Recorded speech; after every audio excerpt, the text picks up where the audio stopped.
Un biglietto appoggiato sul parabrezza dell'auto con scritto «Torno alle 14». Sono le ultime indicazioni lasciate da un uomo di 60 anni, noto architetto veneziano, di cui da venerdì pomeriggio non si sono più avute notizie. L'auto dell'uomo è stata trovata nel parcheggio dove finisce la strada per la valle di Pramper, che da Forno di Zoldo risale tortuosamente verso il cuore del Parco Nazionale delle Dolomiti Bellunesi.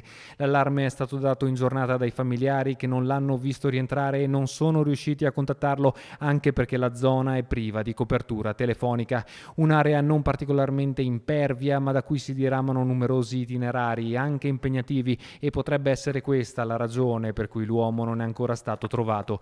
Incessanti le ricerche del Soccorso Alpino Veneto, dei Vigili del Fuoco e del Soccorso Alpino della Guardia di Finanza, attivi dal primo mattino anche con il supporto dell'elicottero dotato di moderna apparecchiatura per il rilevamento degli apparecchi telefonici.